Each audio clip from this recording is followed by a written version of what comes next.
on this. Recording in progress. All right. Hey there. Session 7. Can you believe that? 7 out of 8. Yeah. And then we just completed the Austin Mastermind, which from my point of view was a wonderful experience. And on the Facebook page, we've got the recap of it in photographic form. So that's kind of cool. And if you go to the Going Pro Mentor Facebook page, you can see a lot of photos that were uploaded by Sergio and by me and Lisa. Just, some really good photos on there, kind of recapping the experience. And then I've uploaded 3 documents. One is my service commitment to clients. Another is Thought Diet for next week. And another one is the one that Lisa was sending to you, Stop Start form. And we'll talk about those in a moment, but let me get back to our meeting and welcome Sergio. Hey, Serge.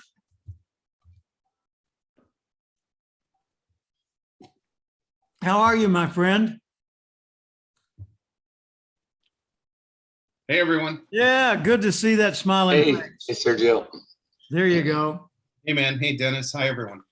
I was just telling them Hi. about the great photographs that you posted on the Facebook page. Nice job. Thank you. Do you The good remember, old iPhone changed our lives. isn't that the truth? Do you remember at the start of all this, I said that the 5 things that this is all about in order to bring about clarity, confidence, and courage for each of you is the 5 things are intentionality, accountability, knowledgeability, discipline, and honorability. Well, on this, in the spirit of accountability, I have posted a document on our webpage, our Facebook page, that I want you to see. And it's called My Service Commitment to Clients. And I'm going to open it right here. Let's see, just a second. I have mine. Do you? Oh, good. Yeah. Very good. Very good. Jim Cathcart speaker packet. My service commitment. Okay, I'm going to open this up and then I'm just going to do a screen share. Right. So the document is now opening.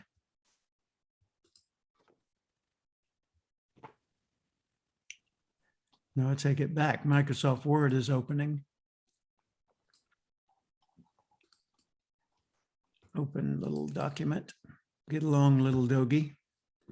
All right, we've got another one in the waiting room who I'm admitting. Who is that? Oh, Dickie. Welcome, Dickie. I'm going to do a share screen now. Okay. All right. So let's click on this and let's share. All right. This document is called My Service Commitment, and it's from me, a professional speaker, to my clients. And as you can see from the headline of it, it says, here's what I will do when I speak for you.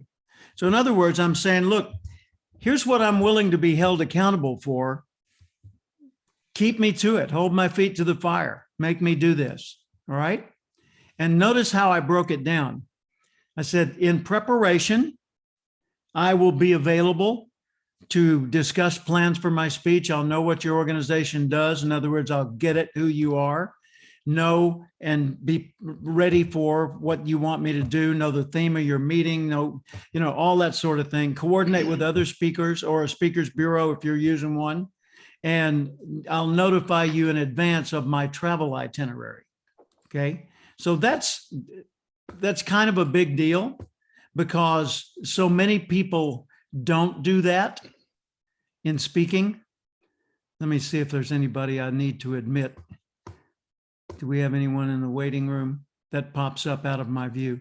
Okay, well, I'm going to let that go for a second. Yes, Dennis. So you mentioned something that's not that not many people do this. And are you saying that in the Speakers Association and the people that you hobnob around with, the professionals, you don't see this as an often used piece? No, it's absolutely rare. And where it came from, Wow. many years ago, I was doing so many speeches, 100 plus a year, and I kept getting the same questions and the same cautions from clients that said, well, okay, if we book you, will you be willing to talk with us and kind of craft your speech in advance to meet our goals? Absolutely. So I wrote it down. And if we send you material, will you study up on it so you really understand who we are and don't just come and do a performance? And I said, yeah, I'll absolutely do that. And so this kept coming up again and again. So I wrote it down. And then I put it on the back of a brochure and then on the back of my press kit. And then I got it as a separate document when things went digital, and I would send it to people. But notice it says, here's what I'll do in preparation. In other words, I'm here for you. We're going to work this out and make it work for you. Second thing, once I get on site, I'm going to let you know I just arrived so you can relax a little bit, because they're always worried, has our speaker made it yet? I mean, is he in town and we're going to have to run to the airport? What's going on? Where do we stand? How about our keynoter?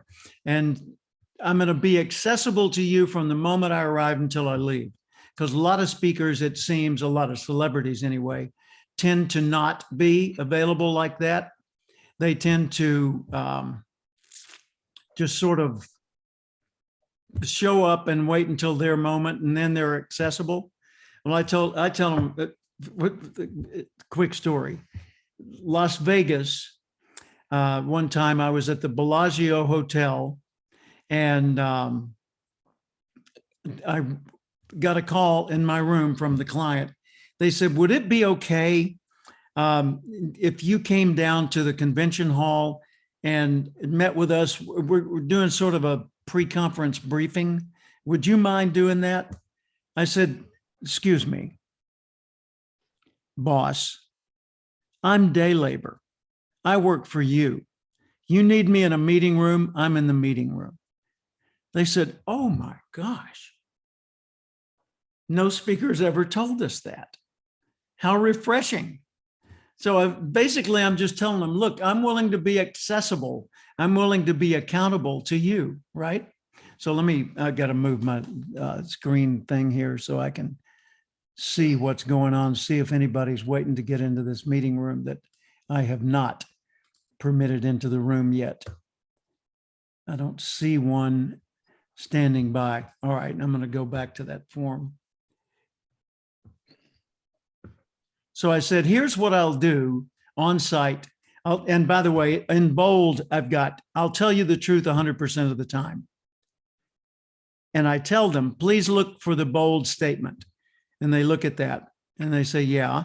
And I say, no, that's not a token claim. That's an absolute commitment. If I say something to you, it's true. I'm not going to make an excuse. I'm not going to, tell you something that would make you feel good temporarily when the real truth is ugly.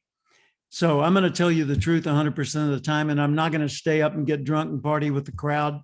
I'm going to go to bed early. I'm not going to charge you for a bunch of things that I have no business charging to my room.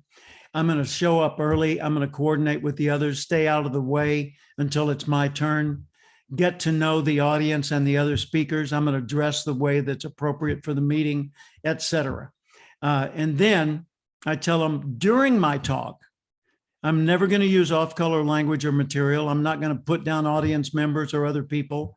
I'm going to, use humor and facts and research and data and stories and all that. I'm going to summarize it. I'm never going to turn my speech into a sales pitch, so don't worry about that. If you want my books or products, I will offer them, but only if approved or requested by you. And I'll stay to my time frame, even if other things change. And then afterwards, I'll stick around long enough to be available to everybody. I'll check out without you having to worry about it. I'll send you an itemized bill, provide receipts if you must have those. Send a copy of my PowerPoint slides in a PDF form, and I'll never tell secret information about your organization to others. And people are welcome to call me or email me afterwards. In summary, I will deliver an exceptionally good presentation in a highly professional manner. Now, when I do that, I'm changing the game between me and them. Do you see what I mean? I'm telling them, here's what you're hoping for, and here's what you're hoping against. You know, please don't do that, but please do this. And so I've got it for you in writing, and I'm your guy. Now, if I don't do that, they've got every right in the world to diminish my fee or not even pay it, or to call me on the carpet or something, right? But I'm telling them up front. So think about how that applies in your world. Not as a speaker, you know, but just as a person that does what you do professionally. How could you have something like that you could either post on your website or share with other people when appropriate, and just say, I've made the commitment. Just want you to know I'm there for you, so you can relax, right? So intentionality, accountability, increased knowledge all the time, forever, more disciplined and more honorable in what you do. Accountability and honorability tend to go hand in hand. So the more likely you are to be accountable, the more likely you are to behave honorably. At least that's what I've found. Now let's do some reflecting for a minute, because we just came through a very powerful common experience. And Brian sitting there saying, well, you know, how was Disneyland, right?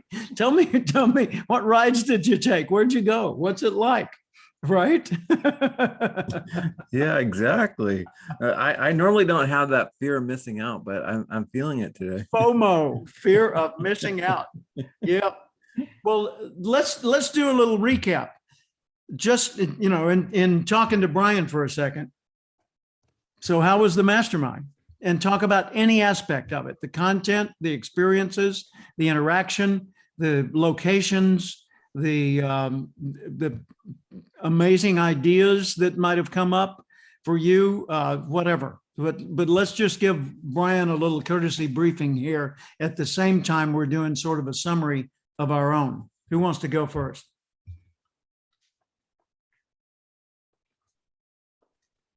I'll go. Okay, Dennis, thank you. All right.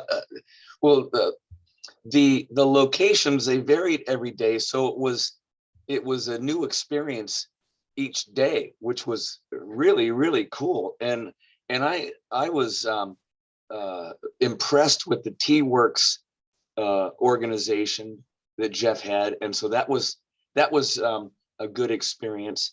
I think there were two takeaways for me. One was to get to know everyone, and I'm sorry that we didn't see you in person, Brian, because it did change. I'll speak for myself. It did change the relationship for me to be able to just chit chat and talk about fun stuff in between all the work. But in terms of what I gained through it, I think the biggest thing for me was when I went there, I had a lot of things weighing on me, and I hadn't done my homework for a plan or a goal, because my thought was, you know, if I get through this meeting and just raise my spirits, then I'll set a goal. So how about that? This is just to raise my spirits.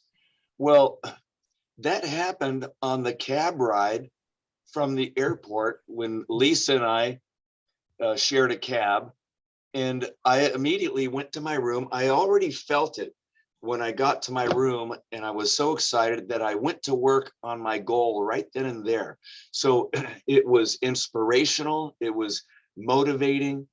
It was very cool to meet everyone.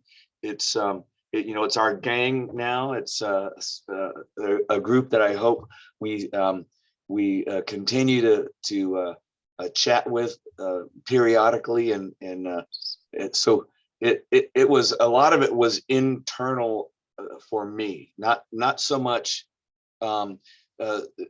sitting there with pen and paper and figuring things out, because that now is more accessible because of what occurred at the meeting. How's that?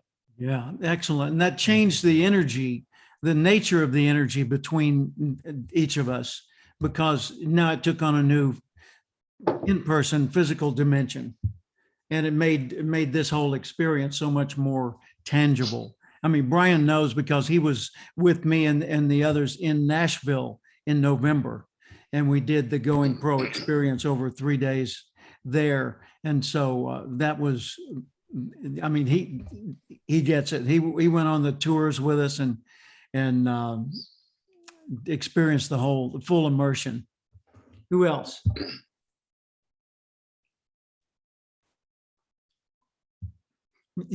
By the way, one time I asked a group in a seminar, I said, any questions?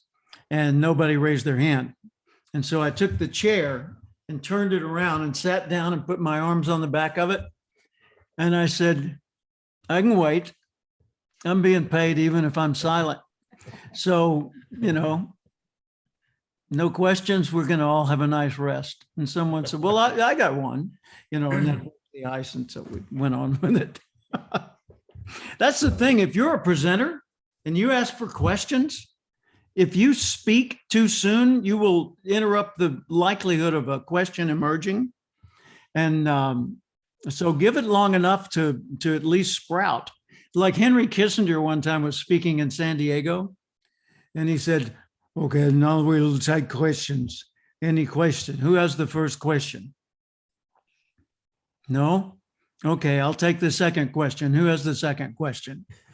I thought that was very clever. And that kind of broke the ice. And someone said, well, I'd like to know, what. So nice technique. Dickie, you look like you're about to burst to say something. Tell Brian about the experience.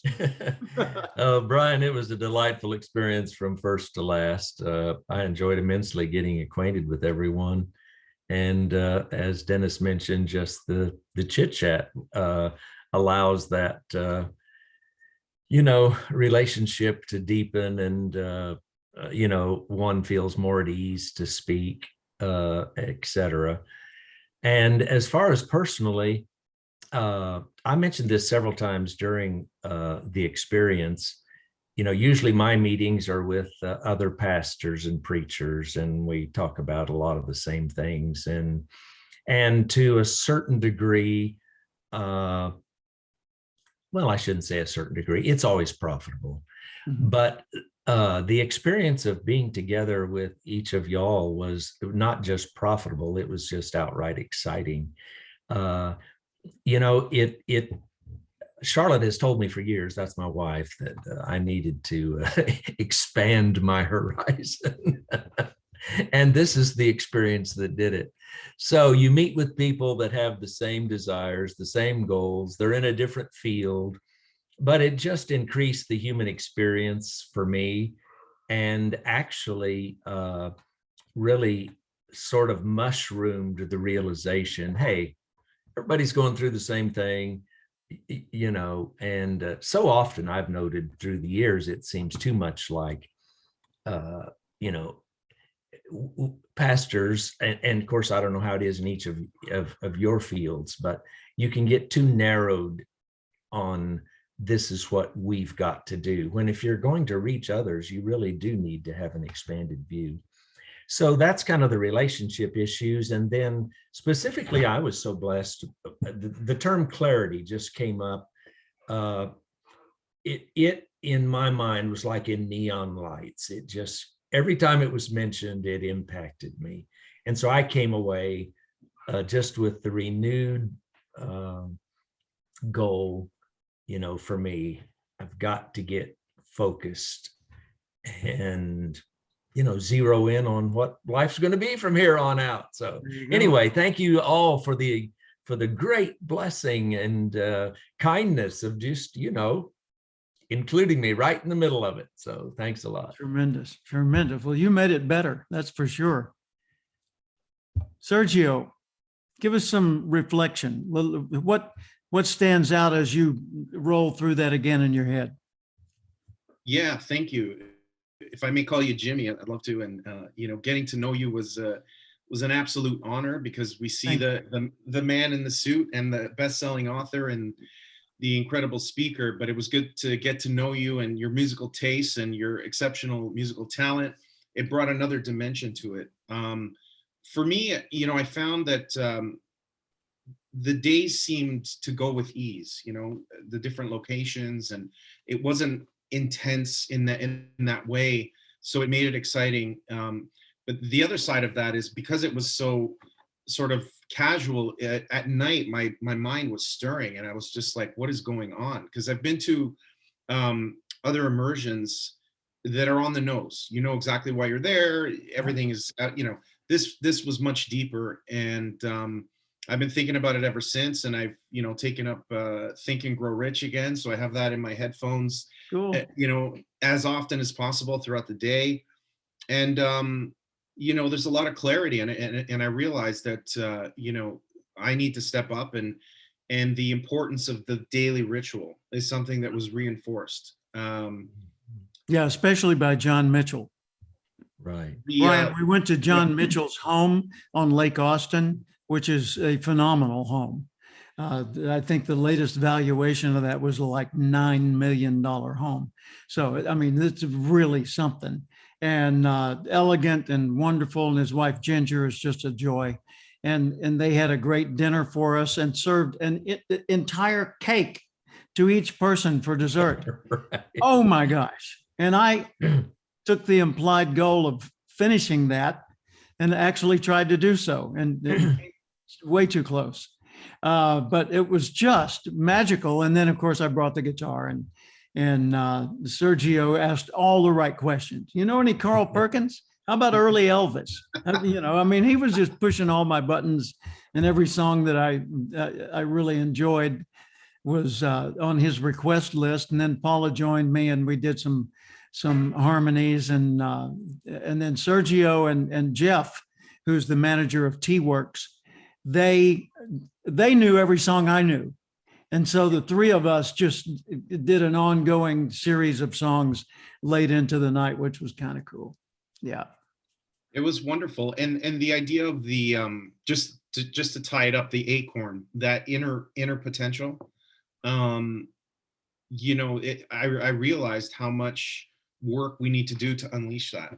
And that was the big takeaway, is think bigger, be bigger, act bigger. And that just doesn't happen by happenstance. It happens by doing the work. So I really appreciate the experience of being with y'all, and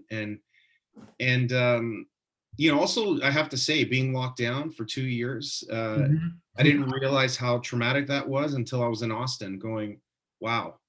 Human contact, facial recognition. Oh my God, what is this? Yeah. This is a mouse pad. How would the person I'd like to be do the things I'm about to do? I developed this at the time of the release of my book, The Acorn Principle. And you notice it's an oak in the background and an acorn in the foreground. So how would the oak do this acorn work that I have before me today? And of course, mouse pads were a big thing back then, because we didn't have the smartphone magic that's available now. But I've got that in front of me every day. And of course, this one, and then Earl the squirrel. So I've got all the little reminders I need to keep that same concept in the forefront of my mind. But you're right. When you think about what is the nature of me, and are my goals appropriate to my nature? Not are they too big or too small? Are they the right kinds of goals for the kind of person I want to be?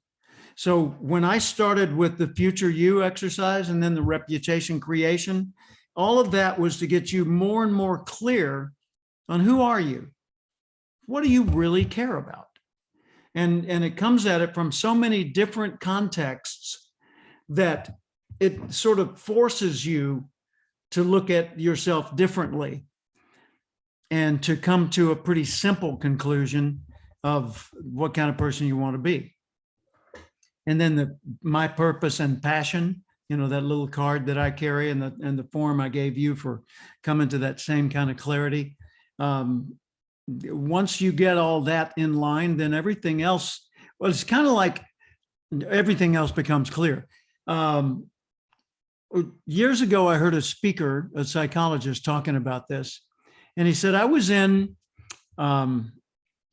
Nebraska recently, Dickie, Nebraska, and a friend of mine asked me, would you like to go pheasant hunting? And I said, well, yeah, I've never been pheasant hunting. So we get in the car and we're driving along the highway. And he said, look at that. And look at what? Out there in that open field, you didn't see the pheasant? No. Well, here's what to look for. See that over there? Something like that. That's where you'll find a pheasant. Oh, okay. So he's looking, he says, and I saw one. And then a mile or two later, I saw another one. And I thought, I never noticed that before. It's kind of like when you're sitting in the stands at a football game and you look out on that sea of people and you just do a little selective perception exercise. Okay. See blue. What happens is your filter, once asked to reveal blue, focuses on the blue throughout the entire stadium, and it just pops. Okay, not blue, red. Wow, white. Wow, yellow, white. It's amazing how that happens. So when you get clear on who you are and who you want to be, then everything else starts becoming more obvious to you. Oh, that's an opportunity for me. That's an opportunity, but not for me. Nope, that's not a partnership I want to get into. This one is. All of those things just become so much more noticeable and accessible to you. So that I think is super cool. Lisa Marie David. Chair now acknowledges the Memphis Field Office of Cathcart Institute. Memphis Field Office, please give your classroom report to Professor Brian Orton. Thank you very much. Brian, we missed you. We really missed you. But I agree with everything everyone said. It was so awesome to be in a different location and a different environment.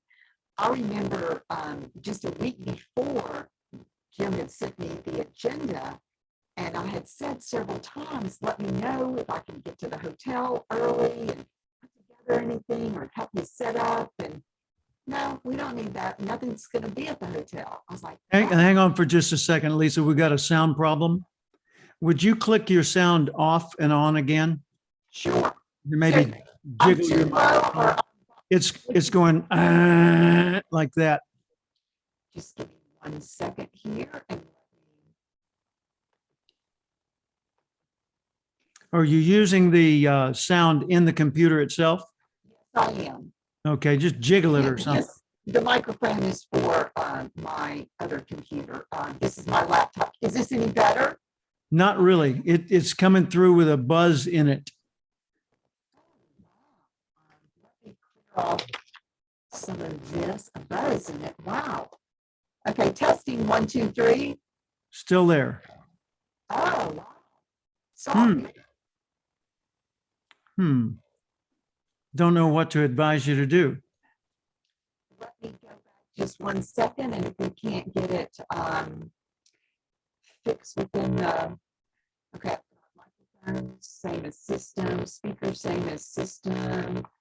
Okay, I'm gonna hit okay. Any better? No, not really. Are you running it through an amp that has the fuzz on? I'm joking. That was no. Nope, it is my Well, I hate the timing of this, but because I really want to hear what you have to say and how you have to say it. try signing off and signing back on. And I'll let you back in as soon as you pop up. There you go. By the way, one thing I want to be sure and identify is any questions that were left unanswered or items that were left unaddressed at the mastermind that you want to be sure that, get our attention. Okay, Lisa is back now. Let's see if that worked. Yes, Dennis. Well, before we get back to Lisa, though, I do have some homework for you, though, Jim. Okay, Right? for me? Yes, you Okay. did let me down just a little bit this past week. So please try to learn Rapid Roy, that stock car boy. Thank you. Rapid Roy, the stock car boy is a Jim Croce song. And I've got a Jim Croce songbook over here, and I'm pretty sure that's in there. Okay. Gosh, deep apologies. I did, how many? I did 3 or 4 Jim Croce songs. Yeah, I they didn't were do good. Bad Leroy Brown or Don't Mess Around with Jim, but I did a lot of the others. Yeah. Okay, Lisa, give it a try. Okay, testing 1, 2, 3. Perfect. Perfect. Oh, thank you. Okay, You're welcome. great. Well, I was just saying that I really appreciated, I had asked several times about helping you set up and everything at the hotel, and you said nothing would be at the hotel. And I was like, wow. So when you sent the agenda over, I thought this is fabulous. So the different environments were phenomenal, really added to the experience, I think. Then the opening evening, Brian, Jim had us to dinner, and we had an opportunity to see face to face and give hugs, which I love. I'm so people oriented. So That was at the University of Texas Country Club, the golf club. Yeah. Exactly. And then on Monday morning, I mean, we literally walked across the parking lot to this phenomenal, T-Works office center. And I got there early, so Jeff had given me a little bit of time and we had an opportunity to talk. Then lunch was at the Oasis, but let me pause there. That morning session, when half of us got to present, I just found that so valuable to hear from my peers and to hear from the rest of you on things that I had not thought of. So I thought that was phenomenal. Then we had lunch, and then of course we went to John Mitchell's, and I could listen to him for days and days. That was so interesting and fascinating. And the dinner, you guys would not appreciate this, but I was in the kitchen, and y'all don't know this, but Ginger actually had plate warmers, and our plates were warm before you picked them up to go through the line. So anyway, I thought that was a lovely touch, Yeah. but only I would notice that. But anyway, that was wonderful. The music, I love music. So that was fabulous as well. And then on Tuesday, wow, that was awesome. We went to the River Place Country Club and had our morning session. And then we had lunch there, and I hated to see it end. I really did. So we missed you, Brian, but the camaraderie that we all built together was awesome. And I'd like to see it continue as well. And I'm happy to do anything I can to help. Terrific. Thank you for that.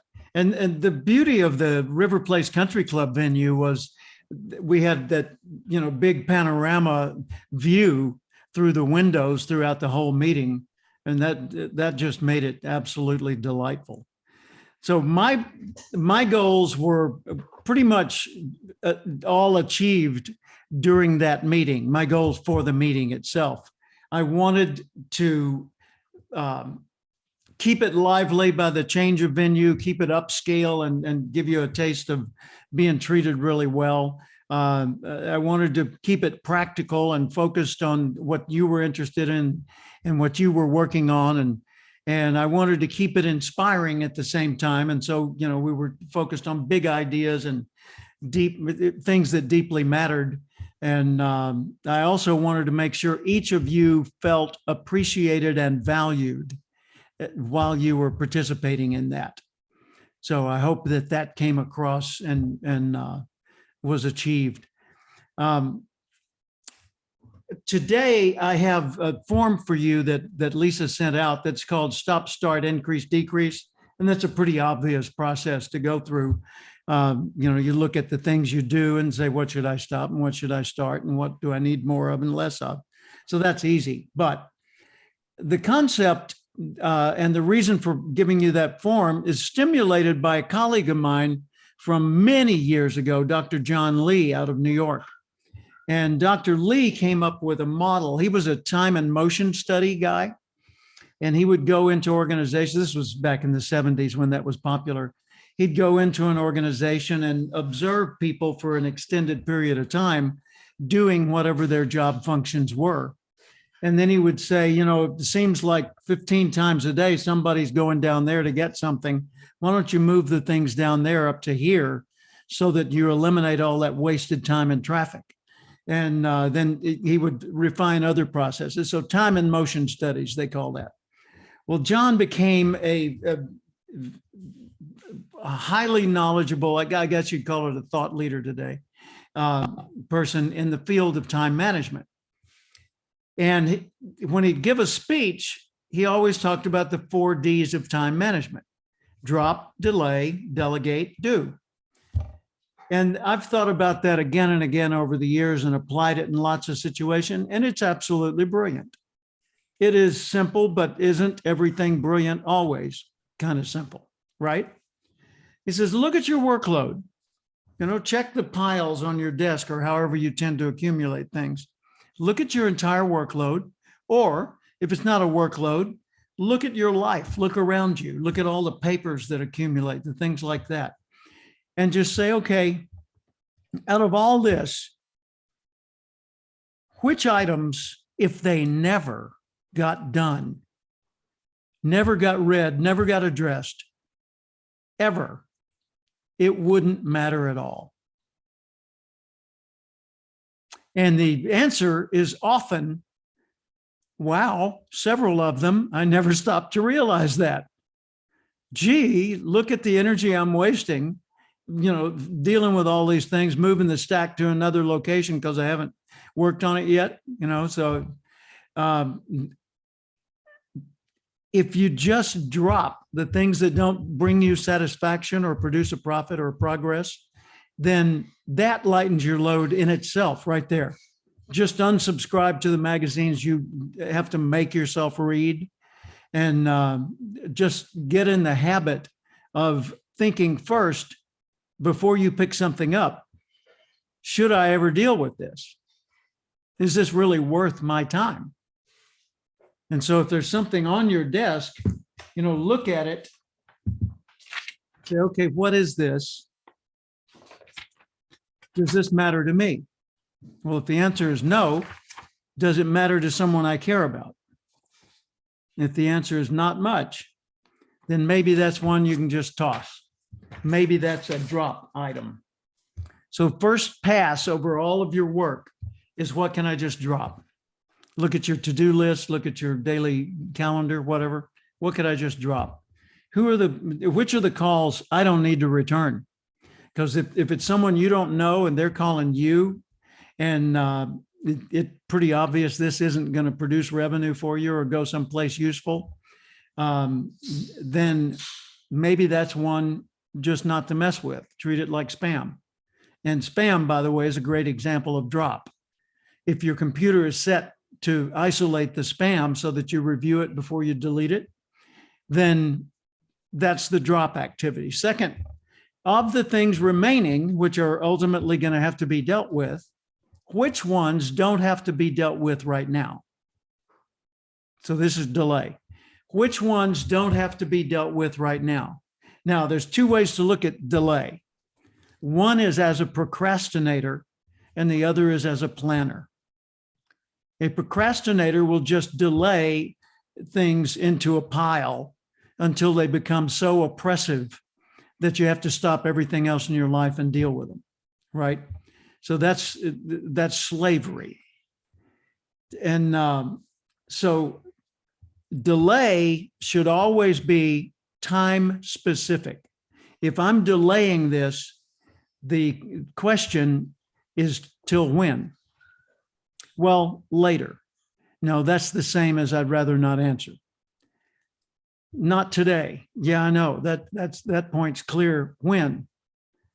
I don't know. I don't want to think about it. Aha. So shall we drop it? No, I'm going to have to do it.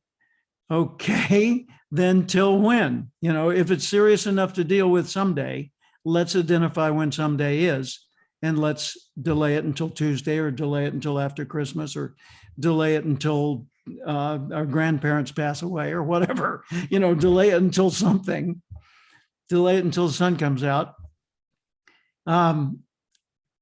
But when you become disciplined inside to the point that you easily and naturally can delay specific, meaning to a time or a place, then more things get done before it's too late. And they get done without becoming a big burden or oppressive emotional baggage to carry around. So first item, eliminate the things that never have to be dealt with. Okay, now your workload's lighter.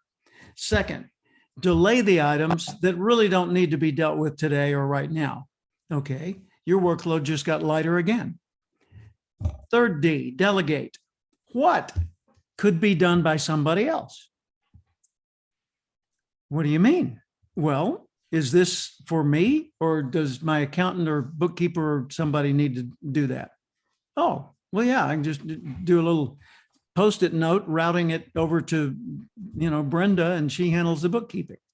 Or if this is something that has to do with church, then, you know, maybe since Paula's the primary church contact, I'll give this to Paula and tell her to let me know whether I need to take action on it personally or not, or whether she can handle it. If it's related to physical fitness or health or something like that, then maybe I just delegate and delay at the same time. I delegate it to my gym bag, and I know I'm not going to deal with it until it's time for my next workout. Okay. So delegate. And here's a thing I run across all the time when I'm consulting with a company is I'll say, okay, now let's look at what we can delegate. And one person says to me, I can't delegate anything. And I say, you finish your sentence. I can't delegate anything. That's just not delegatable. I said, finish your sentence. What do you mean? Yet. What do you mean yet? So could somebody potentially be shown how to do this so that later on, once they acquired the ability to do that, you could hand it to them and it would get done? Well, yeah, but not right now. I didn't ask you about right now. Yeah, it could be, yeah, someone else could be trained. In other words, this not able to delegate item could become delegatable if I taught someone else how to handle it, how to think about it, how to give it the importance it needed and the care that it needed. Yeah, okay, so you can't delegate it yet. Now then, start a list of things that I want to make delegatable, things that are eating up my time that I would like to be able to delegate because I just always dread doing them. And then figure out a plan for who and how and what do they need to know and what do they need to be able to do in order to handle that so well that I don't have to go check on it every 15 minutes.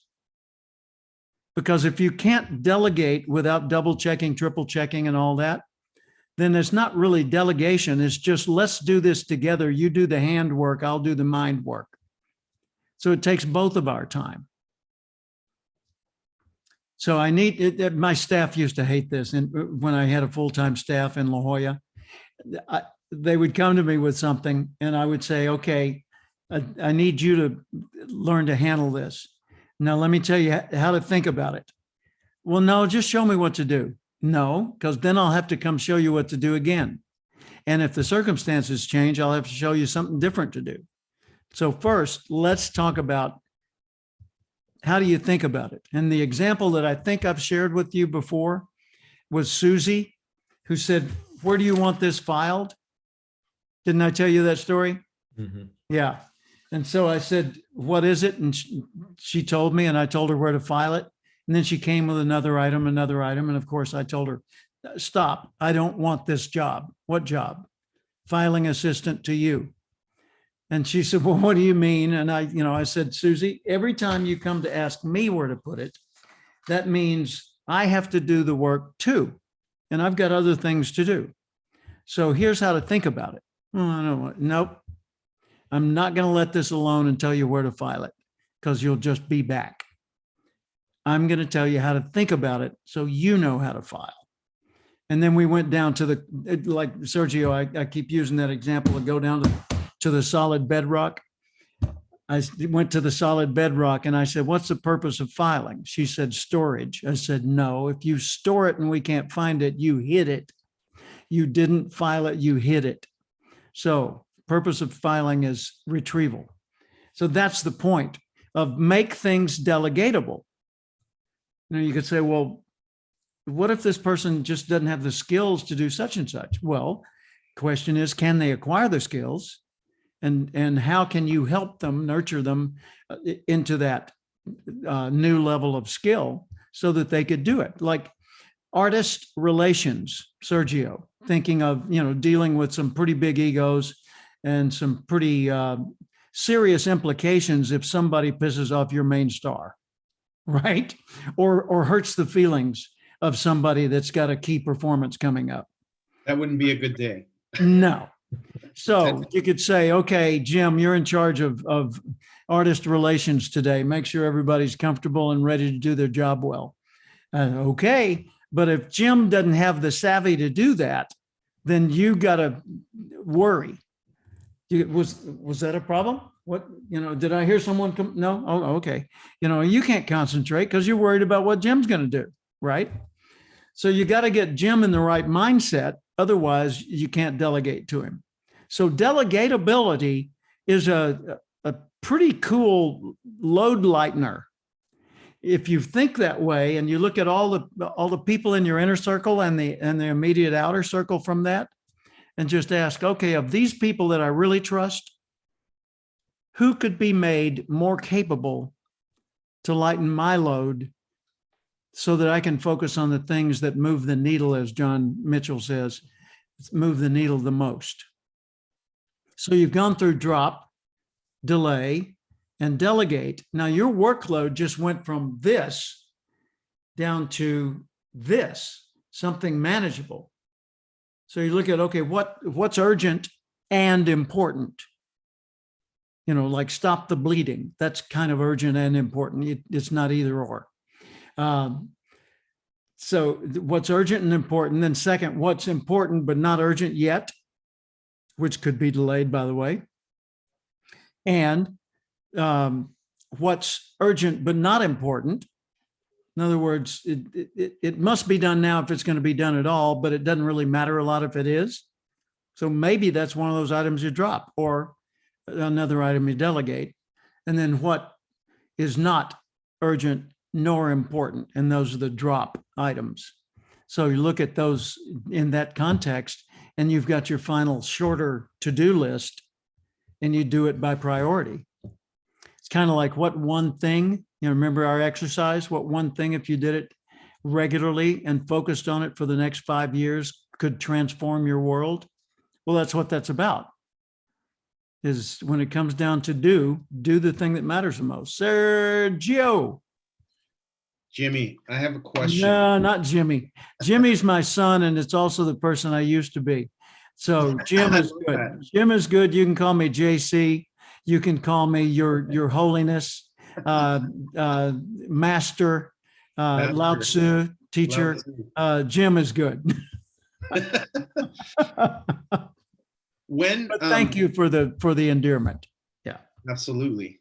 When I got into the business, something was modeled to me, which was a form of dictatorship. So you belittle people, you beat them down, and eventually, if you're paying them well, they'll just listen to you, right? That's the way Dickie preaches. No, be careful. Not. And I didn't really align with that. So then I learned that, hey, you can be a leader, but you can be an inspiring leader. So you empower people around you and get them, you know, all rowing in the same direction. Mm-hmm. What happens when you're in a situation where your proteges or your team, you're inspiring them so much that they suddenly think they're you, you know, they have creative ideas. They say, well, I think it should be this. So this morning I had a situation where I said, you know, I love your ideas, but this is what I'd like to see. And then I got this essay of these are the reasons why I think it should be this way. And so I wrote back very, abruptly, just I appreciate that, but I want this. So how do you Actually, that's not abrupt. That's just direct. direct? I think of abrupt as kind of blunt. It's seemingly uncaring, but direct just means, a clear assertion of what you see. Now, see, the way you said it was, yeah, I appreciate that. I get it. And this is what we're going to do. Hmm. So one of us has to be in charge. And I vote that it be me. Since I own more than 51% of the company, it looks like I win. Okay, good. Jim, what shall we do? Right? It's like Carolyn in my office years ago was my office manager. And I came into the office one day and she was dressed in sweats. I think I've told this story recently. Maybe I told it to you. Yeah. So anyway, she's in there in sweats in my professional office with the other staff. And I walked in and said, casual day? And she said, well, and I went into my office and I thought about that and it was bothering me. So I said, come here. She came in. I said, close the door, please. I said, hey, I'd appreciate it if you'd dress more professionally here at work. She said, well, you don't sometimes. Sometimes you wear a t-shirt and jeans. I said, yeah, but I own the place. Well, that's a double standard. I said, absolutely. And you need to be okay with that because it will always be a double standard. The owner, the most accountable, the one who has to bear the burden of all this and pays everybody else, has a different set of standards from the rank and file. So if it makes you uncomfortable that the rules for me are different from the rules for you, how much are you planning to invest today? Because I'll consider selling you part of this business, but you're going to have to step up with some serious cash. Well, no, it's just, I don't think it's fair. No. If a client comes in here and they see me dressed casually, they won't be shocked. They may be surprised, but it won't stun them and cause them to question the professionalism of my business. If they see my staff dressed that casually, they will think, I was kind of hoping for a more professional operation.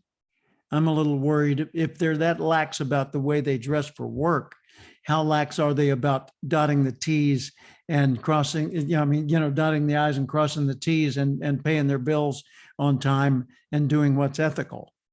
So those are the standards. If it makes you uncomfortable, it's been fun working with you. She's, what, are you firing me? I said, absolutely not. I love having you here. I want to keep you here for as long as you're happy. But if the way we operate here is incompatible with the way you want to live your life, then it's been fun working with you. She said, well, that's, no, I didn't want it to get that serious. I said, okay, I just want to make sure we're clear. Another time she came to me and she said, Jim, this was a year or two later. She said, Holly that works in Tony's office, he just gave her a beautiful X $1,000 tennis bracelet to celebrate their 5 years together. She said, we're coming up on 5 years. Right? And I said, yeah, but we didn't start working together full time until a year from now. She said, well, yeah, but I was here part-time. And so that makes, this upcoming month, our 5-year anniversary. I said, well, okay, it's our 5-year anniversary. I said, but you do realize that Tony's operation is generating easily $1 million a year more than ours. And so, if I were to give you a gift, it wouldn't be something that substantial. And well, she does and I do, and it's an equivalent amount of work and effort and all this. I say, okay, all right. Should people be paid for effort or outcomes? She said, well, both. And I said, no. If I pay a bunch of people for effort and they don't produce a useful outcome, I'm draining my company in order to pay them. No, I pay people for the outcome. And I said, I told you when I hired you, your job is not what you thought it was originally, which is to maintain an efficient flow of work, her words. And I said, no, that is not your job. Your job is to make life better for our customers and make life easier for me. When I say easier, easier for me to do the things that matter the most, not easier like sitting on the couch and watching TV. So if you make me more productive and we make our customers more happy, then I'm able to pay you more because they'll pay me more. I said, but don't expect a tennis bracelet. And she said, well, you know, I might just find it hard to show up quite so much on time and do some of these extra things. I said, oh, blackmail. I said, in that case, because of your criminal behavior, you're fired. She said, no, I didn't. No, I'm not. I said, Carolyn, I said, what you just said constitutes blackmail.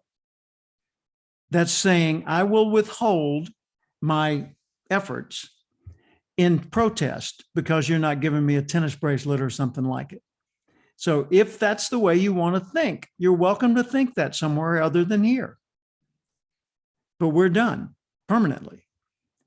And she said, no, I so apologize. I didn't, you know, she just groveled. And I said, no, not necessary. As long as you get it, we're good to go. And she was with me for, I don't know, 3 more years, happily. And then when she left, her husband had just passed away. And either that or he just had been told that he had cancer, and soon thereafter he passed away. But anyway, she left. And when she left, it was unpleasant the way she left. And so there was a little bit of tension remaining after it was all over.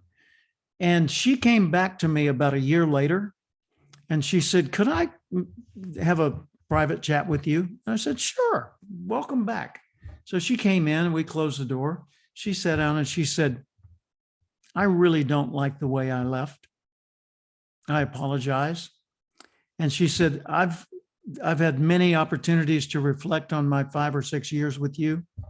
And I learned so much and had so many great experiences. And I just want you to know that you've made a profound difference in my life for the better. And I wanted to say thank you. And we hugged and laughed and cried and, you know, just had a great visit. And since that time, I've had her and her husband spend the night in my home, and her new husband, and, you know, stayed in touch with her all these years. And that was 22 years ago. So, you know, it comes down to it. You just got to get clear, Sergio, on what the roles are. That yes, I absolutely want your opinion, but that doesn't mean I will follow your opinion. I will take your suggestions, I will consider them, and then I will make a decision. If every time you suggest something, I'm supposed to do it, then you're the boss. And, you know, let me know how much you plan to invest before we go to that change of role. So hope that's helpful. I would also say, like in sports, you know, you got the head coach and you got the assistants and all that, and sometimes there's disagreement in that, but you have to have that level of trust that, okay, maybe the head coach knows things I don't know and they can't explain it to me right now, like this person's injured or there's other things going on and I don't have time to go over that. And so, you know, but if the culture is established that, look, if it's, you know, the not urgent and all these kind of things, like I have time to talk to you. But if it's something like, I just got to get going, we don't have time for this, you know what I mean? There has to be a level of trust that you got to trust my, you know, because I'm seeing things at 30,000 feet. Right. You know. And that also, there's the question, who's going to take the hit if it's wrong? If it goes south, who suffers from it? And the answer is the person in charge, the person accountable. Now, people think of in charge as the stack of boxes in the industrial structure of an organization, and the owner is up here, and then the senior managers, and then the middle managers, and then the rank and file down here. And then where do you put the customers? Well, if you're following that logic, you put the customers subordinate to your hourly workers. What's wrong with this picture? Everything. The customers are the source of life for the business. So that's why I say use this.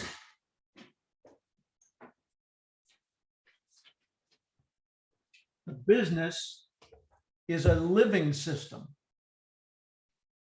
and it grows toward the opportunity above ground, and it reaches for resources below ground.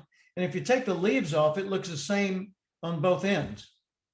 That's what the upper part of the tree looks like without the leaves, right?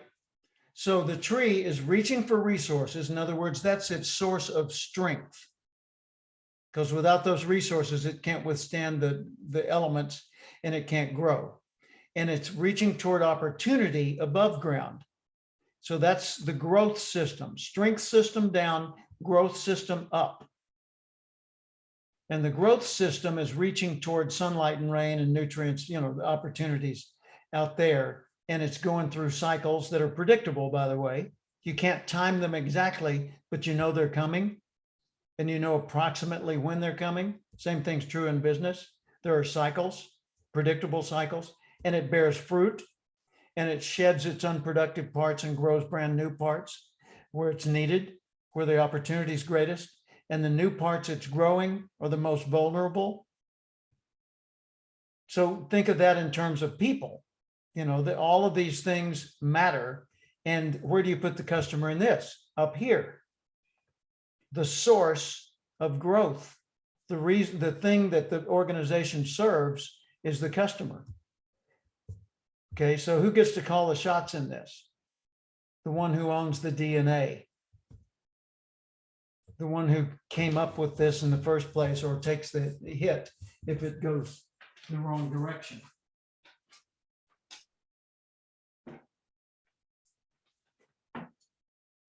Is that a useful metaphor for you? Is that Yes. useful? Yeah, good. And following that, I have, with my own staff, and have all these years, had a role agreement, not a job agreement, or not a job description. Job description says you will lift the trash can, walk across the room, dump the trash in that container, and then put the trash can back. That describes the job. Actually, it describes the task, but we call that the job description. So fill out this report, file it by this time, and da. Those are technical requirements of a job function. What I do with my own employees is I have a role agreement. So it's not something fixed on paper that I give to the next person in that position. It's a deal I make with them for the time they're going to be working with me. I say, here is what you are paid to do. And you'll notice you're not paid to do functions. You're paid to cause outcomes. So if you're in sales, you are not paid to make sales calls. You're paid to generate profitable new clients. And if you don't generate profitable new clients, I don't care if you made 8,000 sales calls this morning. And I don't care who it was on. If you're making sales calls and not making sales, you need a new job. So the purpose of the job is not the function of the job. It's the role that you're filling. You're the person that generates new clients for us. And they need to be profitable new clients, not just anybody who might say yes, because we could end up with a bunch of clients we don't want. Clients that cost way too much to serve or service, right?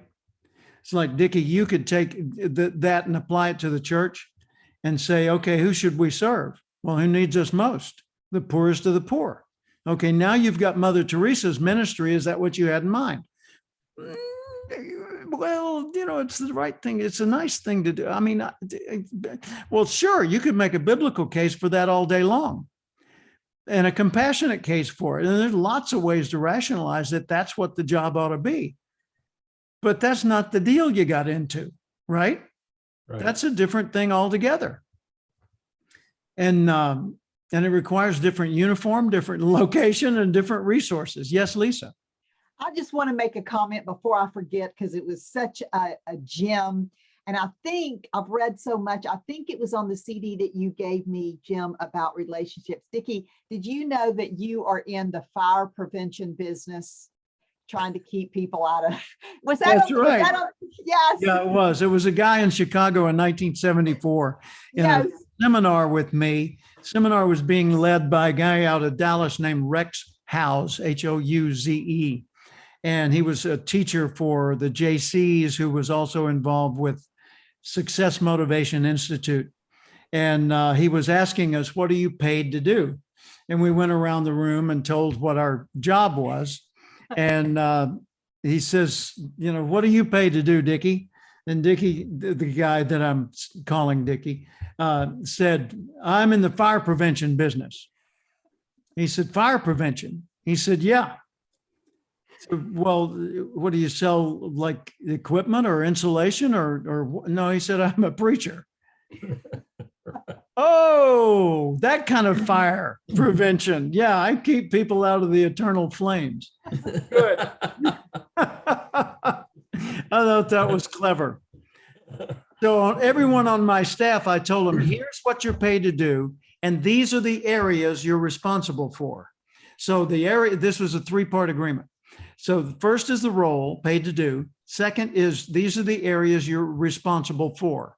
So that if I said to somebody, your job is to generate new sales, that did not automatically put them in charge of marketing and branding and all these other areas. They were in charge of the sales function. And so I identified it more clearly. And then the third part of the agreement is, here's what I expect from you. Here's what you can expect from me. And I got really, really granular with that. I would say, you can expect I will pay you on time and you can cash the check same day. That's kind of a big deal. My sister used to work at a place where they told her, don't cash that yet. Right? So you can expect you will have access to me anytime you need it, but not when it's inappropriate, like in the middle of another meeting, or when I'm in the bathroom or something like that. Some people believe access is access and there are no rules. I was in a bathroom one time at a convention, and there's a guy in the stall next to mine, and he's on a phone call, and he's just coaching and all this stuff. And I said, in the bathroom, really? And he said, yeah, I'm okay. I'll call you back. Oh my God, how disgusting. Anyway, you can imagine what the ambient sounds were like. So anyway, I said, you can expect access to me. You can expect me to have your back. If I tell you to do something and you do it, and that gets you in trouble, I got you covered. I'll pull you out of the well. And then I went on, I'll give you the tools to do your job. I'll give you constant coaching and guidance and so forth. And I said, now here's what I expect from you, that every day you will show up on time without reminders, clean and sober and ready to do a good job. I expect that you will call in pessimistic sometimes. What? If you're in a sour, bitter mood and you're going to come poison the whole atmosphere at work, call in pessimistic. I expect that you will resign the day before you lie to me. If you lie to me, you're fired instantly. And that's little lies as well as big lies. So call in sick and you're not sick, you're fired. Retroactive 2 weeks. That means pack today. Don't prepare to leave. Leave. And we tested that once. I didn't do the test. One of my staff lied to me, and he was my #1 good guy, and I fired him on the spot. So that was me. But then again, I'm a lot more direct than many people. But I spent so much time teaching people how to think about the tasks, how to think about, why does this matter? Who are you doing it for? What are the implications of it?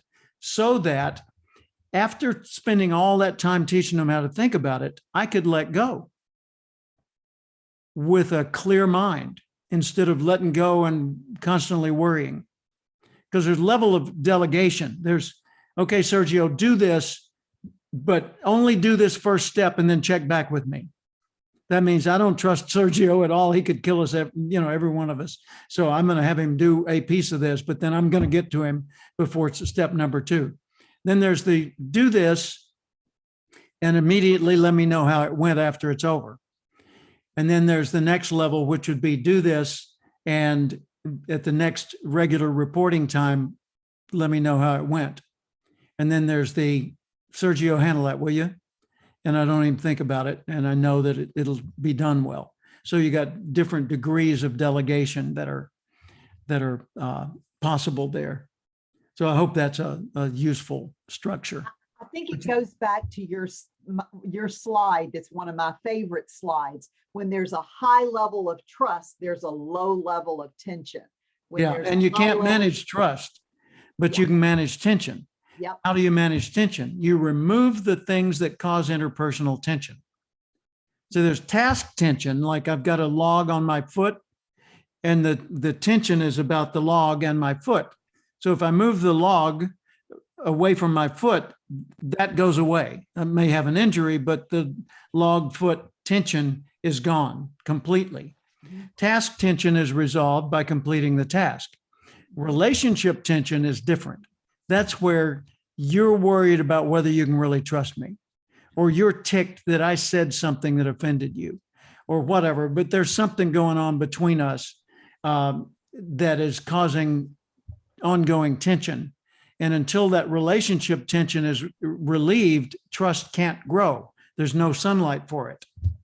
So alleviating tension, like if you show up at a meeting dressed in flip-flops and shorts, when the meeting is a high-level business meeting, then your appearance is a tension creator. Everybody's wondering, what's that about?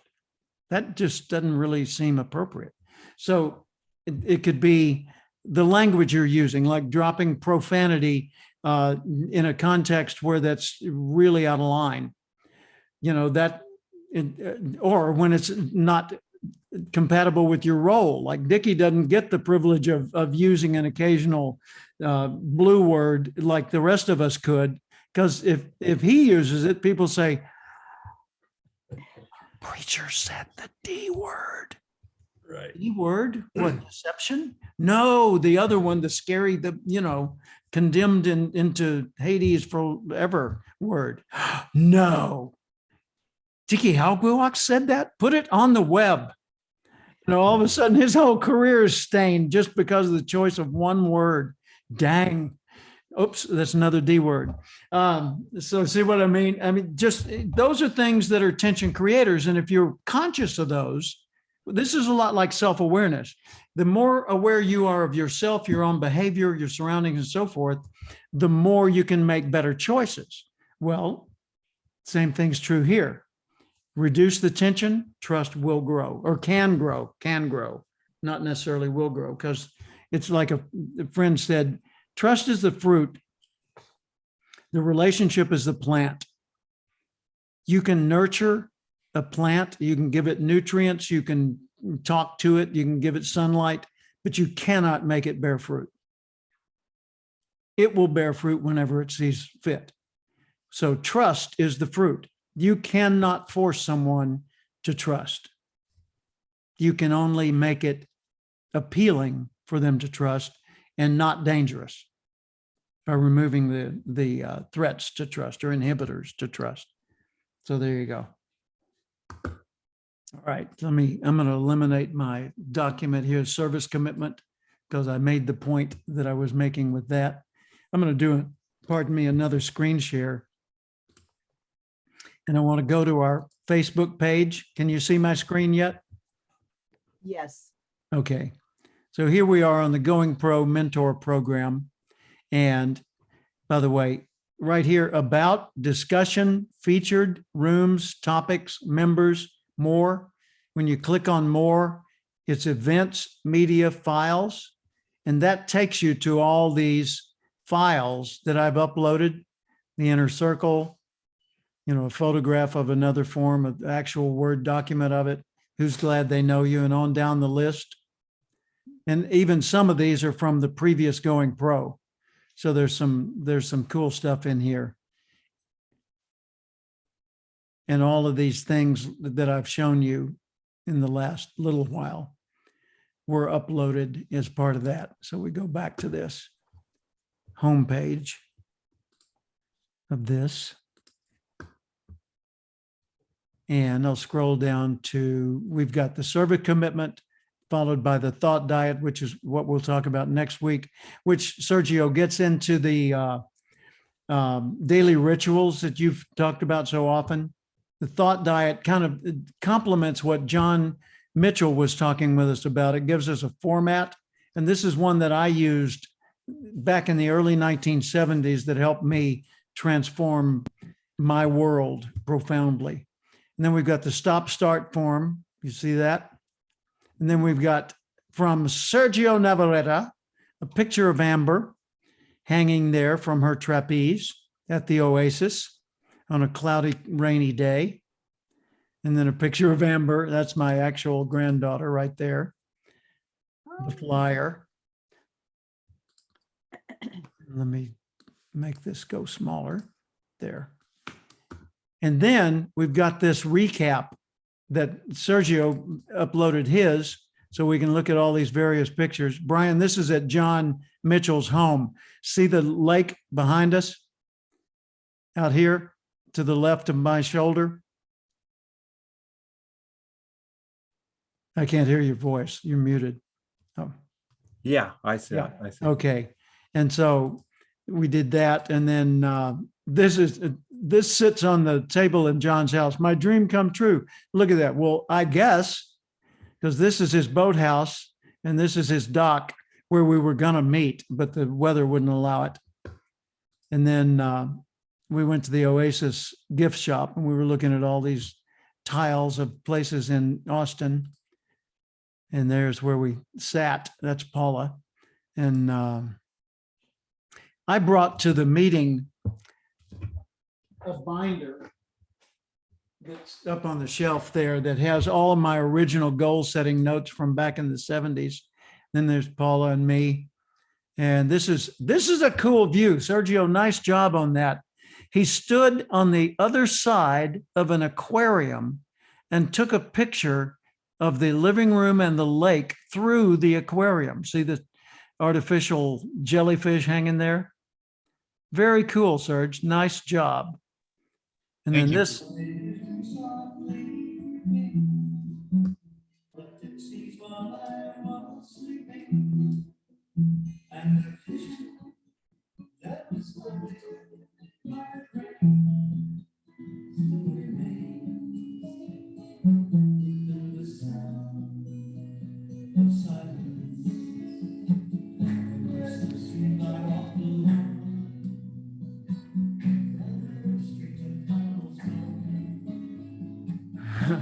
That was Ginger doing the clapping. We had so much fun there. And then this is the panoramic view from that beautiful room at the River Place Country Club where we did the final morning. And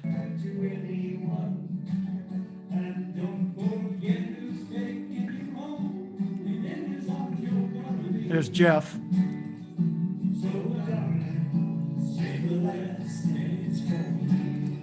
There you go. Thank you for that, Sergio. That was just awesome. That it really made a difference. Oh, excuse me. I didn't mean to start that again. There. I'll stop our screen share. Okay. Thank you for letting me share that. Anyway, I just wanted to make you conscious of that. So if you've got any photos from that event, please upload them to that page. Love to share them with everybody. Tell me what questions you have in your mind. What are the things that we need to address for you going into our final week here? Dennis, you want to start us off? Actually, I don't have any questions. I'm good for right now. Okay. When I get what I have on my list accomplished to clear out a few things, which I've already begun, I'm seeing improvements already, and so I'm good. I'm going to just keep on going with my plan. Outstanding. Thank you for that. Okay, Sergio? Jim, as we continue to grow on our journey, are there any potential pitfall, blind spots? Because you have a ton of experience. What have you seen over the years as we start to grow financially, to the next level, career-wise, in relationships, et cetera? What are those things that you could sort of share with us and some insights, please? Thank you. The main thing is thinking that this is behind you. The main danger is to say, okay, I did that. Now I'm at a whole new level. No, these are life skills. This is, it's kind of like for Dickie. Okay, I already read that part of the Bible. No, that's not the point. The point is not knowing it. We aren't here to not here to store data. We're here to evolve our lives to a higher and better level. And that means we begin a new process that installs some new software in our brain and rewires us in the way that we look at things, the way that we approach things, the structures we use for common things like drop, delay, delegate, do. That's not a one-time activity. That's every morning. Every time you look at a big workload, if your car breaks down on the side of the road, okay, what do I not need to bother with? And what must I do to keep myself safe? Put out some markers to draw people's attention so they don't accidentally run into you and things like that. So like I was trained as an Army medic, and I went through training at Fort Sam Houston, Texas. And they said 4 things, any situation you come up on, 4 things, never, ever, ever skip these 4 things. Stop the bleeding. If you don't do that, the rest won't matter. The patient will die. Stop the bleeding. The blood must remain inside the body. Second, clear the airway. In other words, get them to breathe, because if they don't breathe, they're going to suffocate and die anyway. So stop the bleeding, clear the airway. What does that mean in business? Stop the losses or the damage or the whatever. And the second thing is clear the airways. That means clear the communication. So what is the truth? Good and bad news, especially the bad. Let's get it out there so we know that we're dealing with the whole deal, right? So none of this, I didn't want to hurt your feelings, or didn't want to have to deal with this yet. This must be dealt with. Let's clear the airway. Third, protect the patient or protect the wound. Protect the patient. If you're in a dangerous situation, get the patient out of danger. Get them away from the gunfire, get them away from the falling rocks or whatever the danger is. So stop the bleeding, clear the airway, protect the patient. So in other words, protect your assets or protect whatever your people or whatever it is you're dealing with, and then treat for trauma or shock. Treat for shock, meaning this didn't just happen and go away. It happened and it affected people deeply on an emotional level. So deal with the remaining impact of whatever that was, right? So this is the sort of thing, when you look at all the things that we've been learning and going through, it's the sort of thing that need to become new habit patterns. And we need to go back through, avoid shelf help and make this self help. Go back through your notes, especially from the mastermind event, and look at those quotes you wrote down or those ahas that you captured, and do that pretty regularly until it just becomes part of who you are. And what you might do at first is read through everything and then go back a second time and highlight the things that hit you the most now, and maybe move some of those to another sheet of paper you can look at pretty regularly, like John Mitchell with his bedside stand, and the things he wanted to think about every day right there to start his day and end his day.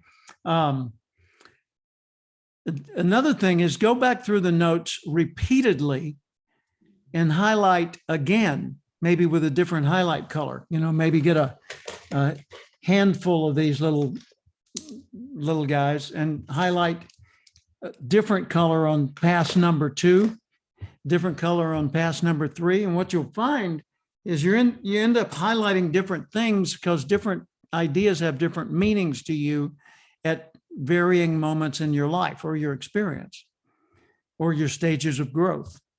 So do that and then get it down to something as simple as what we're talking about next week, the thought diet, and carry that with you so that when you go to the wallet, you've got it right there. And you're going to see it multiple times a day. By the way, one time I was giving a speech and a guy was talking about what's important. He said, what's important, this was in the audience. He said, what's important is share of wallet. I said, that's an interesting concept. Talk about that, share of wallet. He said, well, I mean, how much money we're getting out of the person that we're dealing with. I said, so share of wallet, or how much money we're spending of our own money on the things that we're getting. Share of wallet. I said, well, that's an interesting point. I said, and certainly the money, the assets you have count, and the relationships, the capacity you have for greater actions of a financial nature, that certainly counts. And your identity counts, the brand, the way you identify yourself, both on and off the job, right? Resume the boom. I said, but even more than that, and I pulled out some family pictures that I used to carry with me all the time. I said, what counts in share of wallet is who you care about. So remember that it's not only the money in the wallet, it's all those other things as well. So just a matter of keeping things in perspective. Other comments, Dickie? Any questions or comments? I would like to ask Sergio, when at the last session, when I asked everyone what they would expect if they came to where I was speaking. Yeah. And Sergio, it was so impactful to me. Number one, because it's already my desire. And you said that you would desire to feel, and here's the word, viscerally, the truth communicated through my gift. Okay, you're in a business where you're attempting to impact people all the time. So I wanted to ask you, what components do you look for? And of course, I'm not in drama. I'm not in the. You were on Easter morning, I guarantee you.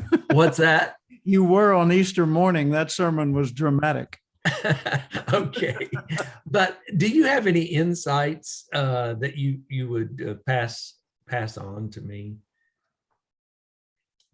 Yeah, I mean, in my estimation or in my experience, we smell fear on each other. We smell insecurity. We know when someone's lying to us. We may try to fool ourselves. Our mind plays tricks on us and tries to convince us otherwise. But the truth is something that we feel. And I can learn communication styles and different tricks and things I can study, but ultimately I think 70-80% when I'm in a room with actors, I'm feeling what they're feeling. Yeah. Good, bad, or ugly. And I don't hide it. I used to, you'd have to put a mask on and, I'm the boss, so I can't cry with you. But when I've had the pleasure of working with Oscar winners like Lou Gossett Jr. And, when he's feeling something emotionally, I feel that with him. So I would assume that with your parishioners or the people attending the church that, they want to feel what you're feeling. And when in order to inspire them, if you're putting on a show, people will see through that. I think that wherever you are in your life, people can that's very universal. So I hope that's helpful. No, that's exactly what I, attempt to already practice, but just your use of the word viscerally and now explaining this, I mean, it just, what's the right way? It just further, solidifies, that's what I need to be about. So thank you very much. Thank you, Ricky. Thank you for sharing your beautiful heart with us. Terrific. Lisa, you look like you're about to burst. Go ahead and share.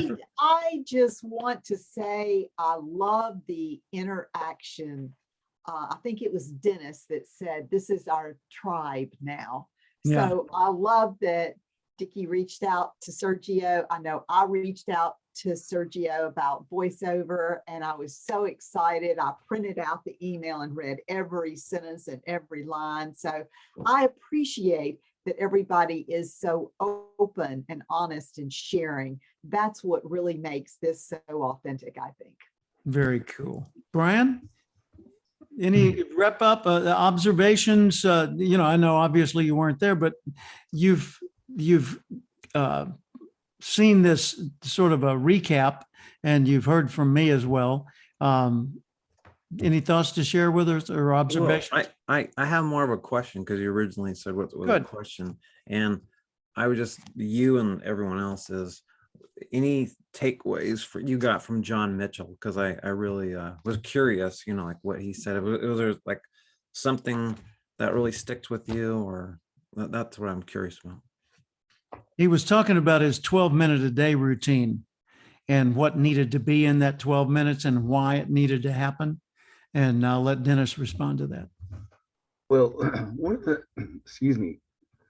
things that I took away with was the certainty that what we learn, or not learn necessarily, but what is in our subconscious comes through us. And I shared a couple of examples with John, having to do with running, and I forgot what the other one was.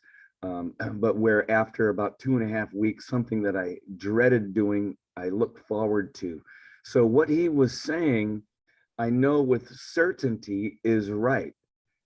I just don't know how to affect the change in the manner that he does. So now this is going to be another journey to explore that. He gave us an example of what he does every night with his, you might call it meditation, 30 minutes.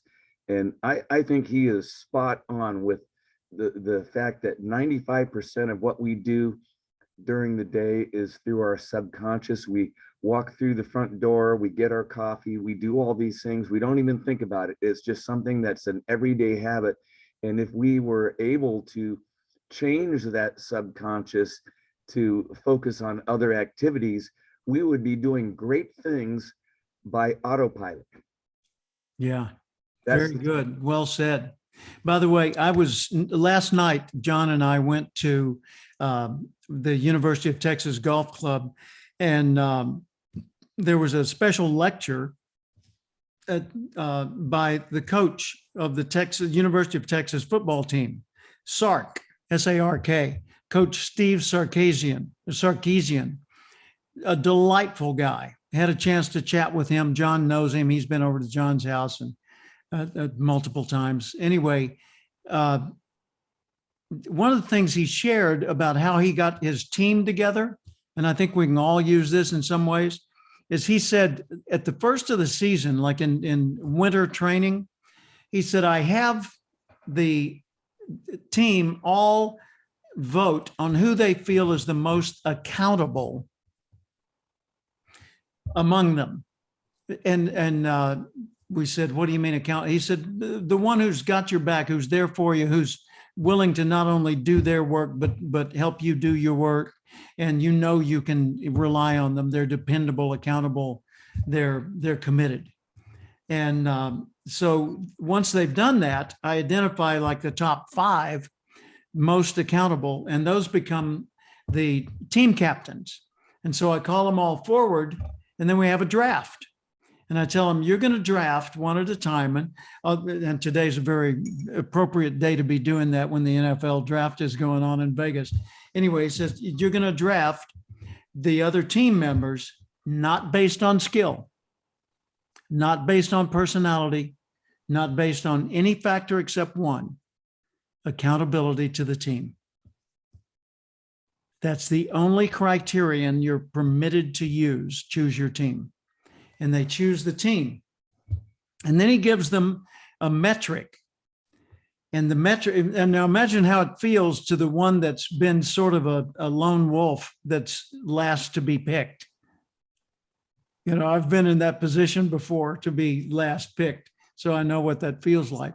So he said, then round 2, now that we've picked all these teams, is here are the metrics that we're going to be using to determine how accountable you are to your fellow teammates.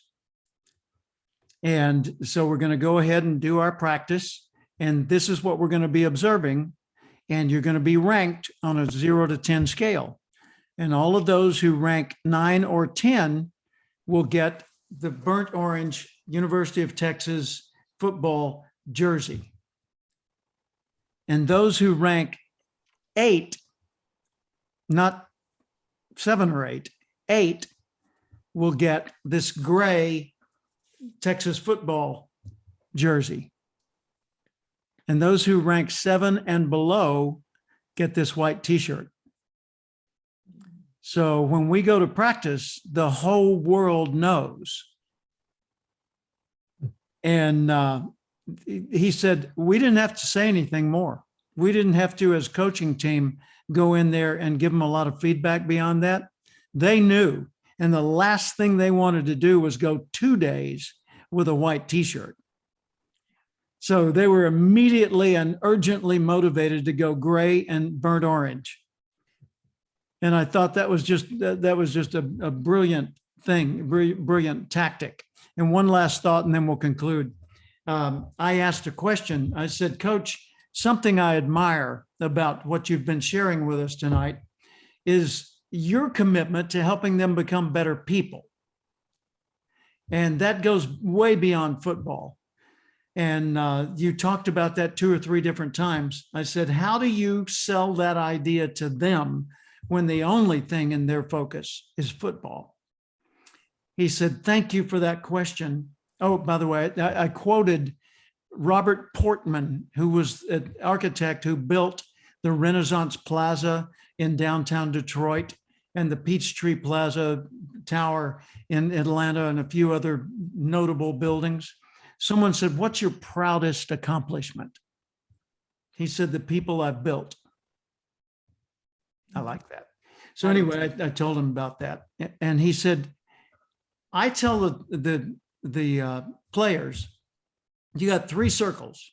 You've got football, you've got academics, and you've got your personal life. And they overlap. And a disturbance in one of them causes a problem in the others. So we're going to address any of these where there's a disturbance. And I'm not only going to focus on football. Because if you've got a problem at home, to the extent that is appropriate, I will help you deal with the problem at home. And vice versa, you know, all these other things. And I want you to do that with each other. And so I just thought that was inspiring and a bit of wisdom. Yes, Lisa. I want to tell Brian before we close today, go to John's website. It's thinkitbeit.com, thinkitbeit.com. There's some great resources and a little, I think it's a 3-minute video that he kind of gives the overview, and you'll find it interesting. I enjoyed it. Cool. Okay. Well, that's a wrap, folks. Thank you very much. Let me know anything you need in the interim between now and next week. And otherwise, I'll see you at 11 o'clock, same place next Friday. Thank you so much. Thank you much. Have a good weekend. Okay, you too. Bye-bye.